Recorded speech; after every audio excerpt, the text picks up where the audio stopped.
Welcome to the Perrysburg Podcast, episode 75. I'm your host and Perrysburg resident, Kim Newlove.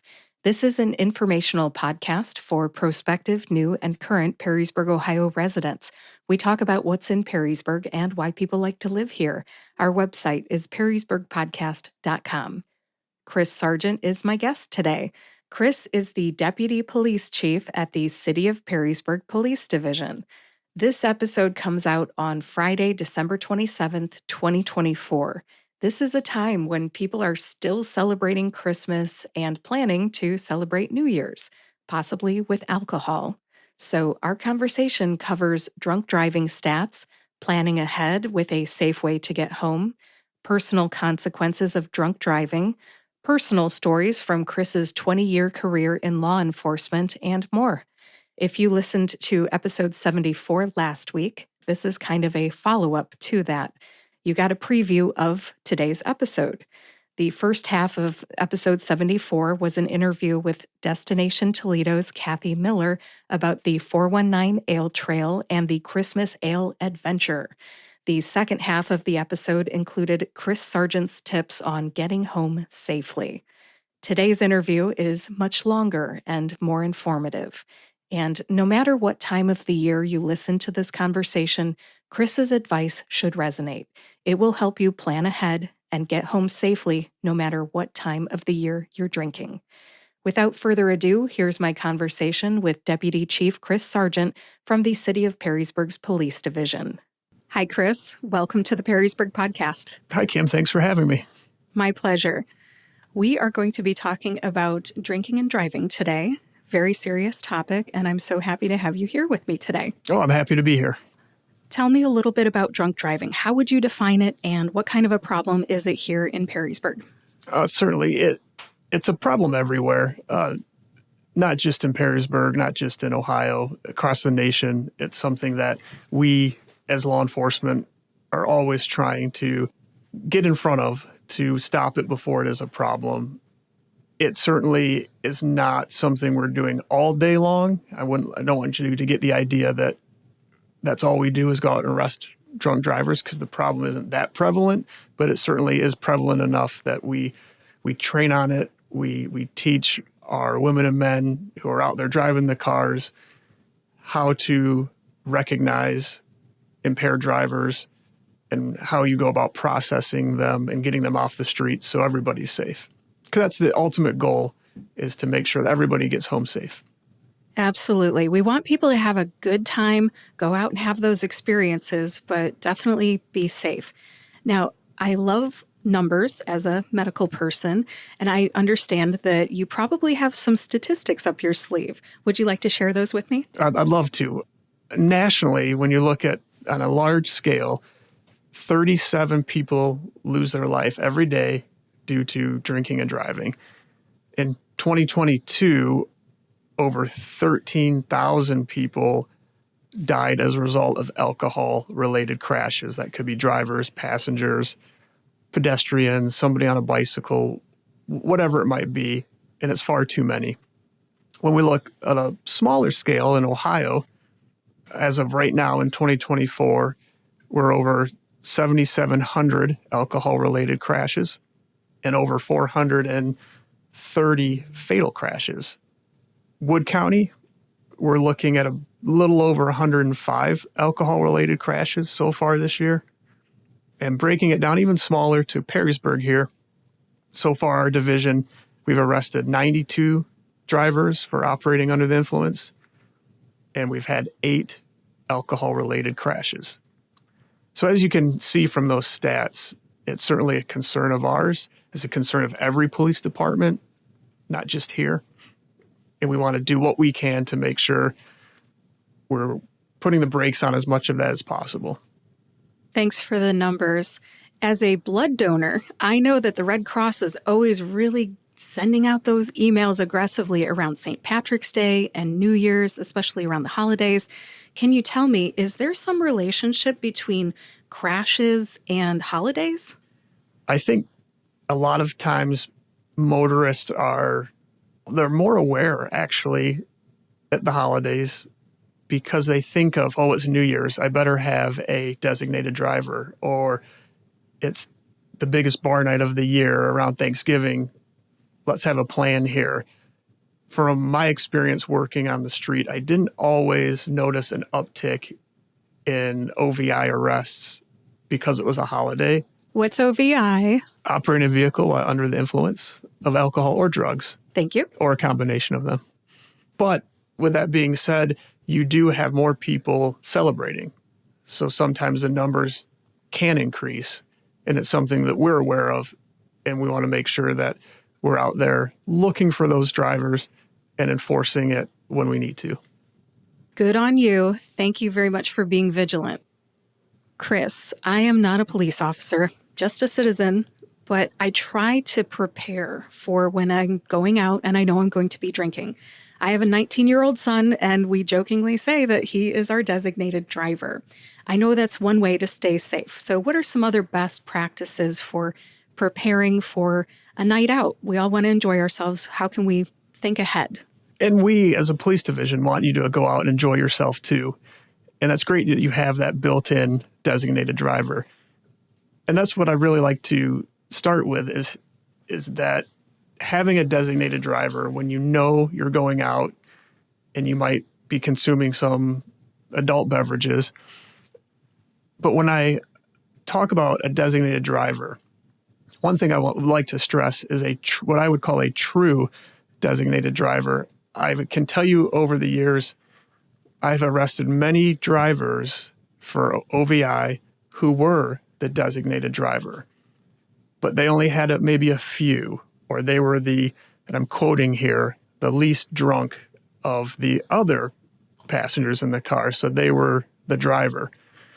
So that's not a designated driver. You know, somebody that is drinking water or drinking pop, whatever it might be, truly somebody that has no alcohol in their system, that's who you want as your designated driver. The other thing I've seen time and time again is, and this is jumping ahead to post-arrest and we're releasing somebody back to a safe driver, and the ride they call was somebody that was maybe also at the establishment with them or had been consuming at their house, and they show up to pick this person up who we've arrested and we are now subsequently releasing, and then they get arrested for driving to the police station while impaired.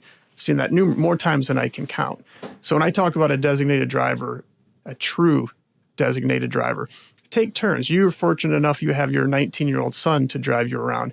If it's just you and your husband, maybe you're going to have a couple drinks and he's not going to. Or maybe it's his turn, so he's going to have a couple drinks and you're going to be the safe driver. That's what we're looking for. Have a plan. Where are we going and what are we going to do to get home safe and to make sure everybody else is safe? Some of the other options that are out there when we talk about safe celebrating and getting home, there's all the ride-sharing apps out there, Uber or Lyft, ride-sharing alternatives in order to get home safely. Does it cost you $20? Maybe, but that's a lot less expensive when you talk about the average cost of an OVI, which can increase easily to $10,000 or more on average when you start factoring in things like your tow, your tickets, your 3-day intervention program, if the judge allows you to do that versus the mandatory 3 days in jail. The driver reinstatement fees, your insurance fees that will go up, all of those probation fees, having transportation to get back and forth to work when you don't have your license anymore or relying on somebody else. All of these factors play into the cost of an OVI. So what's $20 or $30 for an Uber or a Lyft versus the cost of not having your driver's license? But some other options too. If you're not interested in an Uber, stay the night if you're somewhere. If you're at a friend's house, I'm sure they won't mind if you were to say, Kim, I'm too impaired to drive home. Can I crash on your couch? And I'm sure most friends and family are going to say, not a problem. Here's a blanket. Hotels, if there's a hotel nearby that you can safely get to, stay at a hotel. Old-fashioned taxis are still around. You can call taxi companies and they will come pick you up. Again, you pay a little bit for it. Money well spent. Walk if you can. And I'd like to say that very carefully, because depending on your level of impairment, we don't want you walking down the street if you can't take care of yourself. But if you maybe had a few cocktails and you know driving isn't a good option, but you live just around the corner and you can safely walk home, that's an option. And then there's also a few options if you live in a larger metropolitan area, or maybe somebody from Perrysburg is heading to a larger city. Some options we don't have here necessarily, but are available as an alternative, are public transportation. A lot of cities have very robust trains and bus systems and options like that to get around.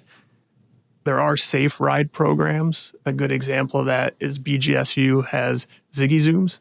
So if you're down on campus, you can call Ziggy Zooms. They will come and pick you up, no charge, take you where you need to go. And finally, one thing we don't have here, but you might, depending on where you're celebrating, is hiring a drive your own car service, meaning they will drive your car with you and your friends to where you're going and take you back home. So those are some options that we like to think of when discussing, well, how can I go out, have fun, celebrate the holidays, but do it safely? I'm curious about the hiring a driver kind of thing. What kind of service is that? Do you know the name of one? Not off the top of my head, but I know they're available in these larger cities. So if somebody's going to maybe Chicago or New York, they have these options where you hire this person and you're in your car, because some people don't want to be in an Uber or a Lyft. It grosses them out, the germs or what have you. So they'll hire somebody and they drive your personal car. That's awesome. I haven't done it, but it's an option. Oh, that's really cool. I know that in other cities, the tipsy tow is an option. I don't know if any of the towing companies do it around here, but when I say tipsy tow, what does that mean to you? To me, it reminds me of tow companies that are willing to come get you in your vehicle from wherever you're at and get you home safely. And typically, from what I understand, they don't charge either. I've heard that some AAAs will do that. So do your own research, listeners, but I have heard that that is an option. Or I wouldn't mind paying a tow truck. I'd rather pay for the tow truck than have, some sort of negative consequences happen and then have to do the tow after, in addition to whatever mess that I may have caused. Absolutely. I couldn't agree more. I feel that a little bit of planning up front, or a little bit of cost or inconvenience up front, like in your example of calling a tow truck, is well worth it compared to what would be on the other side. Thank you. And one other option that I don't think I heard you mention was if you don't plan ahead and you end up drunk at the place, the bar, the party, wherever it is, you can always call your mom and dad, right? Absolutely. Yes. And you know as well as I do, mom and dad will get out of bed and they will come get you and maybe scold you in the morning, even if you are a grown adult, but it's well worth it. Yes, sir. I know that I have had to have my husband take me home back in the day when I was a little less responsible. So it doesn't have to be mom and dad. You could call your teenage son or your siblings or whoever will pick up the phone. Because I don't know about you, Chris, but my phone goes into sleep mode at 10 o'clock because I'm old and I like to go to bed early. But yeah, whoever will pick up the phone, you can call them, right? Absolutely. And it's interesting when I think back to all the times I've arrested somebody for driving under the influence. And then we sit there, we go through the process, and 99% of the time, we have paperwork to do at the station. We have to process them. We go through everything we have to go through, but there's generally not a requirement that we then take you to the Wood County Jail and book you in. There are some circumstances where that happens, but that's generally not what we're looking to do. We want to get you processed, get you home. Here's your court date. We'll see you, in a few days type of response. But generally then when we're calling to find you a ride, to come to the station to pick you up, somebody always answers and somebody will come. So that phone call could have been made an hour or 2 hours before that and avoided all of it. Chris, I think we've got some great ideas out there about having designated drivers or best practices for preventing DUIs or OVIs, I think you called them. I did call it, yeah, OVI. All right, I learned a new term today. So let's talk about what if we are the designated driver, like we're not police officers. People like me are out there driving, or you back in the day when you were a patrol person. What if you spot somebody who you think is an impaired driver and you're concerned because you just don't want anybody to get hurt? Is there a phone number you call, or what do you do? The recommendation would be to call 911. That's the quickest way to get to the dispatcher and for the dispatcher to get that information to the women and men out there driving, patrolling the streets of whatever community you're in at that time. And they're going to ask you a few questions. Where are you? What direction are you going? What's the description of the vehicle, and what are they doing? So for you to be on the other end of the phone and you can say, well, I'm northbound on Louisiana at Indiana, and I'm behind a white Ford pickup truck, and they're swerving all over the road, and they're not stopping when they should be stopping. Those type of details. We're now turning west on Indiana, and for you to stay on the phone and to give those updates to the dispatcher, for us to then have it out on the street to get to where you are so we can observe those violations, make a stop on the vehicle, investigate, see if it is an OVI-related issue. Maybe it's a medical concern. Maybe it's something totally different. Maybe it's the distracted driving. Whatever the concern, we can investigate it and move forward. But just don't ever feel like, I don't want to call 911. No, please call 911. Let us know what's going on. We're never going to be mad at you for calling if it turns out not to be an impaired driver. Would rather be safe than sorry. You make a good point. Police officers are out there to help us all be safe. So I think that if you're concerned enough to have that thought, I think it's okay to call 911. Now, as a pharmacist, I have called 911 many times for, many reasons. Patients have had medical issues in front of me, or there's been fake prescriptions or whatever. And I know my first time calling 911, I didn't know what I was supposed to say. So I like that you just talked about the words. You gave us the words to use. This is what I'm seeing. This is where I am. So I think that kind of is a good segue to go from never calling 911 to now having the words to call if sometime you need to do that. Thank you for empowering my listeners. Chris, I'm a mom, and I worry about things that I see. Sometimes I know that when my son was learning how to drive, I would follow him, to make sure that he got where he was going okay. Especially on that first icy day, I was going someplace similar. I just had to maybe turn into the library, but he was headed to the bank, and I just wanted to make sure he got to the bank okay. So I followed him. What would you say about the person who reports this concern about a drunk driver after they've got the 911 call? What is their responsibility at that point? They've done their part in calling and notifying us, and for that, we're very appreciative. But we never want somebody to put themselves or anybody in their car in any type of safety concern.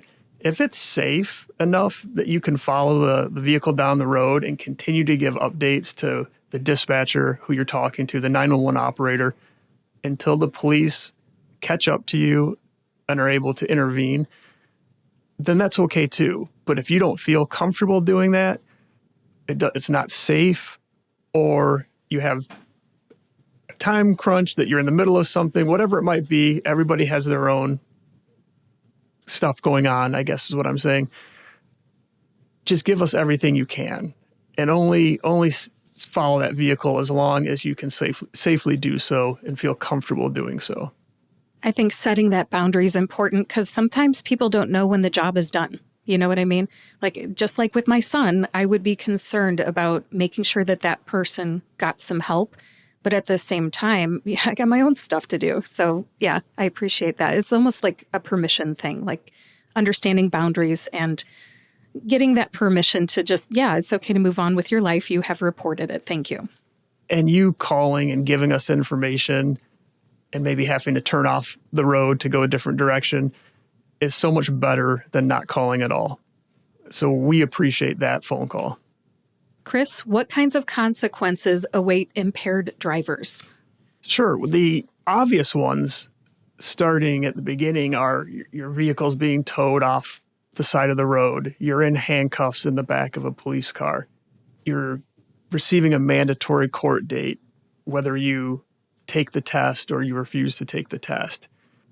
And the subsequent fines that come along with that, as we had previously touched on, what you can expect with getting your license back, 3-day mandatory jail sentence, or a 3-day driver intervention program instead of the jail option. But that costs money.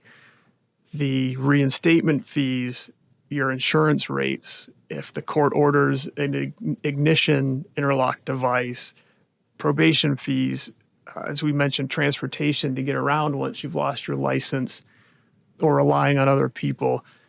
There's so many consequences to your actions of driving while impaired. And I don't think most people think of that at the time.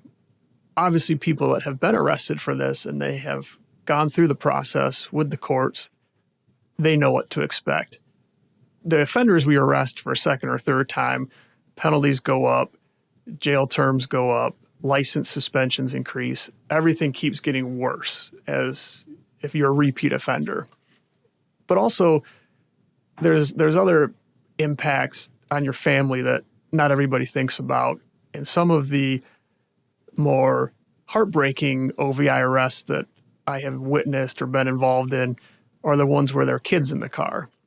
Now, it may not be the holidays. It could be just any old Friday night, and you've gone to dinner with the family or with some friends, and your kids are there, and maybe you've had a few drinks, maybe one too many, and then you end up getting pulled over for whatever reason it might be, a traffic violation, a equipment violation on your vehicle, and you end up finding yourself arrested for driving under the influence, and you have kids in the car. Well, that brings a whole new element into it, and we end up charging you with endangering children at that point, which is also a misdemeanor of the first degree. And let's say you had 2 or 3 kids, you could get 2 or 3 additional charges, one for each child, and that's going to affect them as well, because now they're seeing mom or dad, older brother, older sister, whatever it might be, guardian, arrested in front of them in the back of a police car, and somebody else coming to get them. And so these consequences aren't always just financial. Sometimes they have bigger, lasting impact on younger children who are now going to be traumatized by what they've seen and what they've experienced, seeing mom or dad or whoever go through that process. So all of that is something to consider as well. And again, I don't want anybody to think that the Perrysburg Police Division doesn't want you to go out and have a good time at the holidays or any other day of the week. We just want you to be safe and be careful. We like our positive interactions with our residents, like sitting here talking with you. We prefer that to be how we get to know each other, not on the side of the road. Well said. I appreciate what you talked about, not just the financial consequences, but also the adverse childhood events that you're possibly creating. And I like that reminder that you're here to help people be safe, and we'd like to get to know you in a positive environment, not in the back of a car. Absolutely. There's so many great people here in our community that support us, and we like to be part of the community, and we like those interactions to be fun.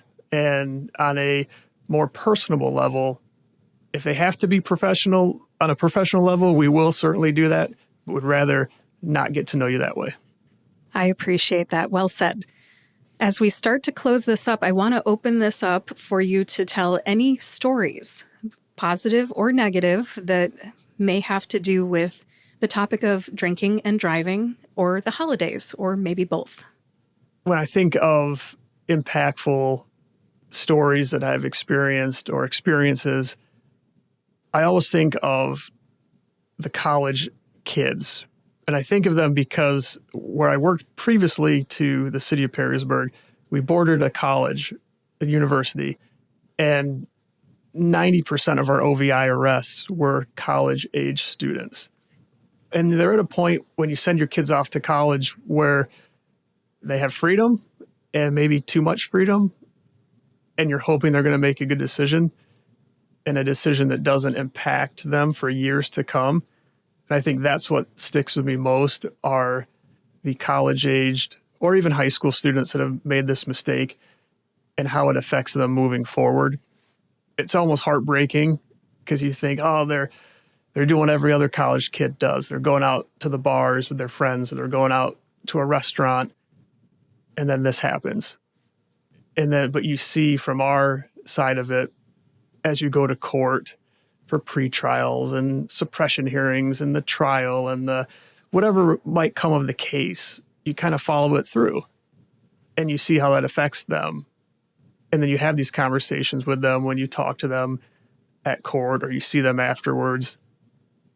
And you think about it and you hope that's not your loved one someday. You hope, as you had said earlier, pick up the phone and call me. I will gladly get out of bed, drive where I need to drive, and get you home safe so that we don't end up down this road.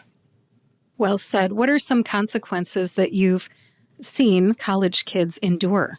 Certainly some of them that are criminal justice students that were interested in law enforcement. This has now put a huge kink in the road, so to speak, on where they're going to go now, because now they need to put this well behind them. We're talking years before maybe a criminal justice organization will hire them because of this.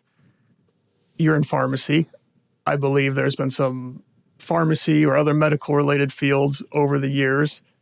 Students that have been impacted by their OVI arrest now may make them ineligible for certain parts of the process that they're in for their licensing or whatever it might be, part of their background checks. This is now coming up. And if you're a potential employer, maybe you're looking at a couple candidates in whatever career field, and if this is something that's in their past or coming up in their background investigation, it might make them not hire you or choose a different candidate. So you see that, and that's very impactful. And you think, oh, this student has been in this line of, or this field of study for all these years, and now they've just ruined it. So we don't want to see that happen either. We don't want your future so greatly impacted by one night of going out and having some fun. And getting a charge. And getting charged. Getting caught drinking and driving or, drinking underage. Absolutely. Yeah, well said. As parents, I think maybe parents may be a little bit more likely to listen to this podcast episode than the college students themselves. So as parents, I feel like this could be that cautionary tale, like, hey, think of your future when you do this, and please call me. And if you can't call me or can't reach me, stay where you're at until someone can safely collect you. Absolutely. It's worth that few minutes of sitting there waiting. Well said. Excellent personal story to end on, I think. Anything else you'd like to share as we wrap this up? I think we covered everything. All right. Thank you so much for being here on the Perrysburg podcast, and Merry Christmas and Happy New Year. Thank you, Kim, for having me. It's been a pleasure. Glad to be here, and Merry Christmas. Happy New Year to you as well. Thank you. Thanks again to Deputy Chief Chris Sargent for being my guest on episode 75 of the Perrysburg podcast. My favorite two parts of this interview were the tips about getting home safely and calling 911 to report impaired drivers. If you drink, don't drive. Take Chris's advice, plan ahead, and help your fellow motorist if you're out there as the designated driver and you see an impaired driver. Nobody plans to have a crash or get pulled over, traumatize their kids, or face the consequences. Hopefully, this episode will save a life or help someone avoid those legal consequences and other fallout from drinking and driving. Be safe out there. And on that happy note, that does it for episode 75 of the Perrysburg podcast. Visit perrysburgpodcast.com to read the show notes. In the show notes, you will find links to Destination Toledo's 419 Ale Trail, Inside the Five Brewery, which is right here in Perrysburg, the Perrysburg Police Division's Facebook page, the link to sign up for the newsletter for this podcast, and more. Everything you need is on perrysburgpodcast.com. Subscribe to or follow the Perrysburg Podcast on your favorite podcast player and YouTube to get each new episode right when it comes out. Go ahead and share this episode with the ones you love here in Perrysburg. Be safe out there. Thank you so much for listening today. Happy New Year, and I'll talk to you next Friday in 2025.